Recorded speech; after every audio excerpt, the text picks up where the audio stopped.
What's up, guys? My name is Chad Logan, and I just wanted to share a version of my story today that I've never shared before in my life. But I really do believe that God wants to do something through it. He wants to get some glory for it. And whether you're a Christian or not, I really do believe that you are going to be encouraged and inspired from what I'm about to tell you. So for me, it all starts in childhood, right? That's where it starts for everybody. When I was born into a home where my father went to prison when I was 4 months old. And so I didn't get those formative years to spend with my father, those years where you bond with a parent. So my father got out of prison when I was 4. My mom stayed married to him, stayed faithful to him the entire time. And when Dad got out, he was very distant. I could tell, looking back now, that Dad was fighting some battles that we knew nothing about. And so Dad really didn't know how to be a father. I knew that he loved me, but he didn't know how to show that he loved me. And so after a few years after he got out of prison, when I was about 7, my mother and father divorced. And my dad left, and he said my mom could have everything, and he moved into an apartment, I think around the corner. And from that time forward, I knew that I needed to fight for my father's love. There was something inside me that needed to feel like my dad loved me. And back then I didn't see it because I wasn't being shown it. So that started a long journey of fighting for my dad's love. I remember one time my dad said that he was going to pick me up after work, and we didn't have cell phones back then, so he wasn't able to call me or text me, and he was supposed to pick me up at 4. It was 4 o'clock. It was 4:30. 5 o'clock, I'm standing out in my yard waiting on my father to show up, and he never showed up. And so I called him a couple hours after he was supposed to pick me up, and he said that he had forgotten to pick me up. And so at that point in my life, I realized that I was a burden to my father, and that I was not important enough for him to remember to pick up. And so I remember the times that I did get to spend with my father. I remember him talking about prison life, talking about all the men that he had fought growing up. And I learned at a very young age that to be like my father, I needed to be tough.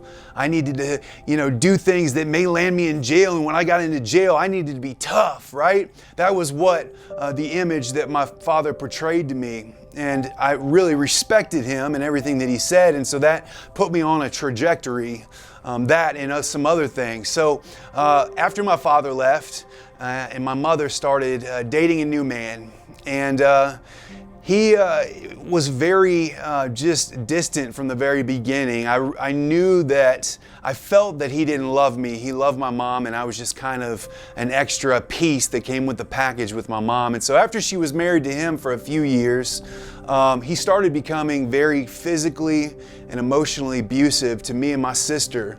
And so I've got a father in my life that really doesn't want anything to do with me. And then I've got this other father role model in my life that really I feel like doesn't care for me, and I'm just kind of in the way in his home now. The home that my father left to my mother, now he lives in this home, and it's his home. And so all these years growing up, my mother took me to church. She drugged me to church every Sunday. I remember not liking church so much that one morning I army crawled into her bedroom and I unplugged the alarm clock because I did not want to be a part of this church. And the reason I didn't want to be a part of this church is because I remember it being a place to go where you showed people how good you were doing. It was a place where they tell you a whole lot of rules, and you got to go and you got to stand and sit for hymns. And it was not a place that I want to be. I didn't really ever remember hearing the concept of grace or mercy. And I saw my stepfather go to this church and wear his suit and tie every Sunday morning, but I knew the real man. I knew the man that was abusive to me physically and emotionally, the man that was secretly using drugs and alcohol. And so I got this view from the very beginning that people that went to church were probably just a bunch of hypocrites, right? A bunch of people that acted one way during the week and then came to church on Sunday and acted like they had it all together in their suit and tie and their nice dress and their Sunday best. And that was no place that I wanted to be. So I rebelled. I rebelled against this church that I was at odds with. And so as I got older, I still fought for my dad's love, but there was something missing in my life. There's a component that every boy, and I believe every girl, needs, and that is a father figure. That is what God designed this life for. And so I didn't have that. And so, but I continued to go to church, and when I was in about 5th and 6th grade, there was a man in my church that took special interest in me. And the reason I thought he took interest in me was because, I didn't really have a dad in my life. I didn't really have a male role model in my life. And so he started taking me to the movies and taking me to his house and showing me his fish. And he was an airbrusher, and there was all kinds of really cool things about him that drew me in. But not long after I started spending time with him, he started sexually molesting me. He started hurting me. And so now I've got a father in my life that doesn't want anything to do with me. I've got another father who is abusive to me physically and emotionally. And I've got a father figure in my life that is telling me basically that to gain his love and to gain his time, I've got to be sexually molested. And so this went on for years and years and years. And so when I was in 5th grade, I remember somebody offered me a joint. Somebody offered me some weed, and I said, why not? Why not? Because, see, I knew at a young age, well, looking back now, I knew that I had a God-sized hole inside of me, right? And when I was young, I filled it with attention, whether it was negative or positive. And I remember going to school and being the class clown and getting in trouble. And then by this age, in 5th grade, I started getting in severe trouble, truancy and drug possession. And I spent a lot of time in and out of the juvenile detention center. Matter of fact, I spent a year in a place in Pendleton, Indiana, a boys' home. And so I did all this stuff, but really the idea behind it, the reason behind it was I was acting out, right? I wanted something to fill something inside me that I knew was empty. And so when I tried that joint in 5th grade, I really felt like I had arrived, right? This is it. This is what I've been looking for. I don't need the attention of these 3 men in my life anymore that are supposed to be male role models, that are hurting me, that are ignoring me, that are sexually molesting me. I don't need them because now I've got weed. So I'm smoking weed, and then somebody offers me a drink. One time I start drinking. I'm like, well, this is great. I can smoke weed and I can drink and I don't have to worry about anything, right? And so this started a 15-year drug addiction in my life. From the time I was 15 or 11 or 12 to about 27, I struggled with drug addiction. See, it started innocent enough, right? I was smoking weed and drinking alcohol. And then as I got older, it progressed into pills and then cocaine. I got kicked out of school in 7th grade. That's when I went to the juvenile detention center and I was able to get my GED. Wow, at 16. And so I got out. And from there, I said, I don't want to be in my mom's house anymore. I don't want to be in this chaos. By this time, she had left my stepfather, but I just didn't want to be around all that anymore. So I said, hey, I've got a GED. I want to go to college, right? This was my ticket out of my home. And so I found a college in Chicago, and I went to Chicago, and I actually moved in with 2 women in Chicago. I don't know how I talked my mom into that at 16, but I did. And from there on out, I discovered that I could smoke weed every day. I could drink every day. We were having, keg parties at this apartment and just acting totally erratic. I discovered pills and cocaine, and it just got crazy from there. And I remember when I was in Chicago, I hadn't paid my rent in 2 or 3 months. I was failing out of school, and I started this adventure, you call it, this horrible nightmare of an adventure of running. I was running from something. And so I found myself all over the United States. I was in El Paso, crossing the border to get cocaine and, all these different places. And this is not me bragging. This is me telling you that my life was out of control. I was running from something. I was trying to chase something and attain something, trying to find some peace and some joy and some satisfaction. And I felt like the more I ran and the more drugs I did, the deeper that hole got and the harder it got to fill. And so I found myself in Phoenix when I was 21. and I tried heroin for the first time. And it started innocent enough. I started eating it, and I said, hey, this is pretty nice. I'm gonna start snorting it. And I said, you know what, I'll never do the needle. That is my one thing I'll never do. And then one day, somebody told me, hey, you know, you don't have to put it in your vein. You can put it in your arm. It's called muscling it. So I said, okay, I'll try that. And because, you know, it was less less bad than putting it in my arm. And so I put that needle in my arm and started doing it that way. And eventually I tried my vein. And when I put the needle in my vein for the first time, from the time I was 11 to 21, I felt like I had been searching for something and I had finally found it. I remember exactly what I was doing. A friend of mine did it for me, and I remember I fell back on a couch and I just laid there and said, I just want to feel this way forever. You know, I finally feel the joy and the satisfaction and the peace that I've been looking for. And so I remember I woke up the next morning and it was the lowest form of depression I had ever felt. I'd never felt suicidal, but I felt as close to suicidal as I had ever felt. And I knew one thing. I knew that I had to get more heroin. And so what this started was a 3-year journey on heroin, in and out of detox centers, trying to get my life right, and then realizing there was still a piece missing when I got sober. So going back out, it was just this endless cycle of drug abuse. I got hooked on meth and started staying up for a week or 2 weeks at a time and, hallucinating and getting around people. I hung out at a place called the Shooting Gallery all the time where there was just a plethora of drugs. My life had become out of control. It was out of control. At 21, with what little wisdom I had, I said, I am killing myself. I don't want to die. This is not what I signed up for. And so one day, I said, I got to get out of Phoenix. It's too close to Mexico. Drugs are too accessible. I thought, again, that I could run to something better like I had been since I was 16 years old. So I found a map, and I opened up the map, and I said, how far can I get away from Phoenix? This was my insanity. I looked at a map, and I went all the way over to the East Coast, as far over as I can, and I looked at where I was at, and it said Charleston, South Carolina. I said, wow, this is how far I can get away from there. I did some research. The weather looked nice. It wasn't as hot as Phoenix. So I picked up everything I had and I moved to Charleston, South Carolina when I was 24.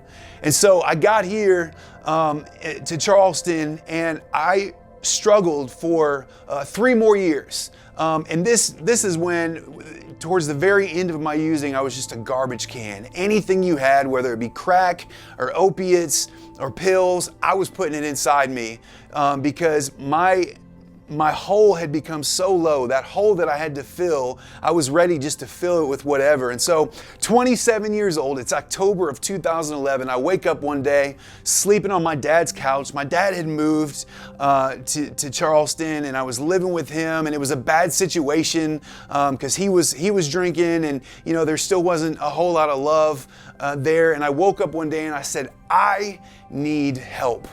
I've got to get well or I'm going to kill myself.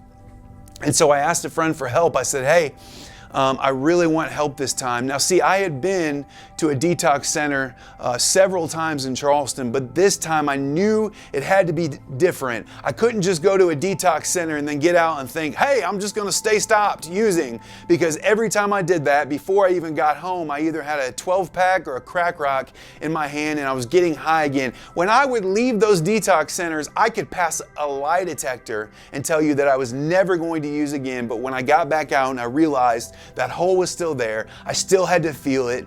I moved on and got some more drugs or whatever it was I got. So this time was different. I got into this detox center and I said, there's got to be some follow-up from this. And so I asked for help. I said, I need some aftercare after this. So somebody found me a recovery center in Florence, South Carolina. And so I went to this recovery center and, it was crazy because there was somewhere along the line when I was a kid when God really did latch himself onto me. You know, going back to my younger years, I do remember a time when I was 12 years old. This is the only time I ever remember experiencing God in that church that I was in. And it was a revival that had come to town. And man, they were preaching this mercy and this grace and this love of Jesus. And I remember the tears came down and I put my faith in Jesus. And then I woke up the next day and I was the same person, right? There was no change because there was nobody to walk that road with me. So I knew that God was there and I knew God wanted a relationship with me. Don't ask me how, I just knew. And so I went to this treatment center and I started a conversation with God again. See, I had always prayed to God over the years, but my prayers were foxhole prayers. God, help me to wake up in the morning. God, I've done so much today and I'm scared that I might not wake up tomorrow. God, be with me now, please. Those were my only prayers. And so I got to this treatment center and I said, man, you know, this is great. I was learning about this recovery program, these 12 steps that I could work that would really help me find freedom. And so I started working these 12 steps and the first one told me, hey, you're powerless. Like, you're powerless over your addiction. There is nothing you can do on your own to get sober. And so I identified the problem. I diagnosed the problem in step one. And in step two, it said, hey, the answer is a power source. The answer is a power source. And so I'm like, all right, I see some other people getting some traction on this, so I'm going to try it. So I start hearing about this crazy awesome church where there's like a rock concert every Sunday morning.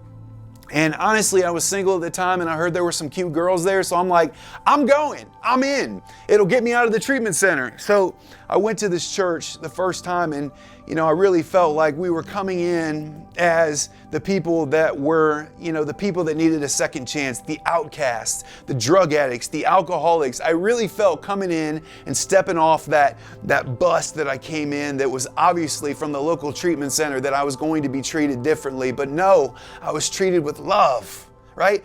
These people went out of their way to let me know that I was valued.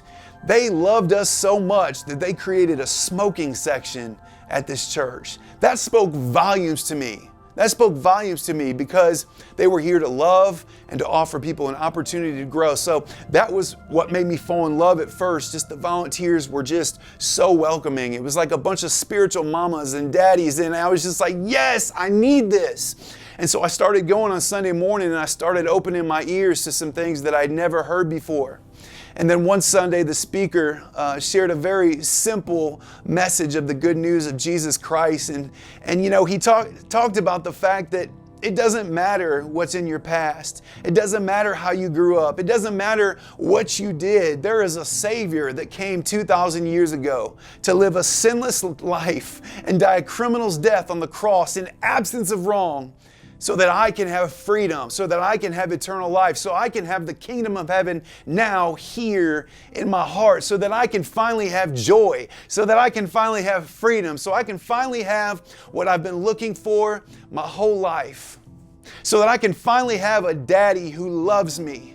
You know, a daddy who is just got a perfect love that's going to meet me right where I'm at, and I don't have to clean myself up for him. See, he comes in and he loves me enough, and that allows me to clean myself up because I want to grow, I want to learn, I want to please my Father in heaven. And it was beautiful. So I put my faith in Jesus and everything changed. It was awesome. I instantly got excited for seeing the gospel shared and seeing people changed. And so me and my buddy, we started a small group in this local rehab that we were in. And with the little bit of knowledge we had of the Bible, we started seeing people give their lives to Jesus. And so during this time, I said, wow, this is awesome. Because first of all, this man Jesus really has saved my life. See, I had that God-sized hole that, remember, I filled with attention as a kid, negative attention, then it went to drugs and, you know, horrible drugs, heroin. And then finally, I said yes to Jesus. I opened up my heart and my mind. I confessed that He is Lord. I believed with just a mustard seed of faith that God raised Jesus from the dead, and He really did save me. He set me free from the bondage of addiction, but He filled that hole inside me that I had always been looking to fill with everything else in the world. And so I was excited about this. So I felt a call to ministry. I said, hey, man, he saved me. I bet he could save some other people that are like me. And so it started this passion inside me to go after the seemingly unreachable, the outcast, the ones that Jesus came for. Remember, he said, I came for the ones who are sick, not for the ones who need a doctor. And so, man, I was excited. Every time the church doors opened, I was there because I was excited to be a part of the catalyst that reached me. That catalyst that said, hey, you're welcome here. We love you. And so, man, I just kept showing up. I kept showing up at church every Sunday, and I moved back to Charleston. And it's crazy, 2 or 3 years into recovery, I was actually able to step on staff at New Spring, Charleston, and I got such a great experience there. I was able to work with some of the best leaders, I believe, in the world, and learned so much. But about 2 years into that story with New Spring, that job with New Spring, I would love to tell you that, man, life was great. Jesus redeemed me. I never struggled again. Like, I hear a lot of those stories, and that's great, but that's not my story. You know, my story doesn't end in 2011. See, in 2015, I was a brand new husband. I had a baby on the way. I had a job that I felt so unqualified for. I felt like I was drowning. And I got working for God and walking with God mixed up. So now I'm spinning my wheels, trying to work for God, you know, trying to somehow earn His love that you don't have to work for. And I got everything mixed up, and the anxiety got to me. It really got to me. And so I went to a psychiatrist and I said, look, I'm dealing with some really heavy anxiety. I'm a former drug addict. She said, what were the drugs you used? I named them off. She said, I want to put you on a small dose of Xanax. In my head, I said, wow, that's great, because see, God freed me from drug addiction, so I won't have a problem with this. Even though I know people struggle with benzodiazepines, they struggle with Xanax, I can take this. I'll be all right. And so that started me down a road of, you know, taking a little extra here and there, taking a little extra, you know, here and there, until down the road I was taking so much of it. I had definitely worked my way back into using drugs. And so I want somebody that's watching this today to know that if you were a Christian and then you started using drugs, it's never too late to come back. A lot of us have that story. A lot of us have the story of, hey, I got saved and everything wasn't great after that. You know, but I've got a Father that's got enough grace to say, hey, oh, you messed up? That's okay. It's paid for. It was paid for on a criminal's cross 2,000 years ago. And so I just want to share that today to tell you, I confessed it to my wife. I told my wife, I said, hey, this is out of control again. I'm so sorry. I don't know how I let this happen, but this is out of control. And my wife, out of love for me, said, you need to move out. You need to move out for a little while. And so I moved into an Oxford house in 2016 and instantly was repentant, and started getting my life together and started asking God, how did I let this happen? How did these things happen? And that is where the Hope Project was birthed. I just realized that there needed to be a real raw ministry for people that were dealing with drug abuse and people that needed Jesus and were dealing with drug abuse. Maybe Christians who had a pill addiction, right? That needed a place, a safe place where they could talk about that. Not saying they can't get that in the church, but I felt like there needed to be a more, just a place where that could happen, right? A place where life could be had together with people that were struggling with the same things. So we started the Hope Project. I got my life together. A few months after that, I repented, started getting my life back together, started realizing that maybe God could use me again, because I thought after that relapse that maybe God didn't want to use me anymore. Maybe I was damaged goods, but He said, no, I'm going to call this prodigal home. And I realized at that point that God didn't heal me of my addictive nature, right? What He healed me of is the fact that I don't have to lean on drugs anymore. I don't have to lean on that stuff anymore. I can lean on a risen Savior. And that verse came to mind where Paul said, I asked the Lord to remove the thorn from my side. And again, He said, my grace is sufficient. My power is made great in your weakness. And when I read that, I read that in a totally new way. I really do believe that my addiction is still there, right? But God has healed me of the fact that I don't need that addiction anymore. I need Him. And so I need more of Him all the time. And so we started the Hope Project in October of 2018. We're about 2 years in now. And we've seen a little over 300 salvations. We've seen self-proclaimed atheists become fully devoted followers of Jesus. We've seen lives saved because of the harm reduction we do with Narcan.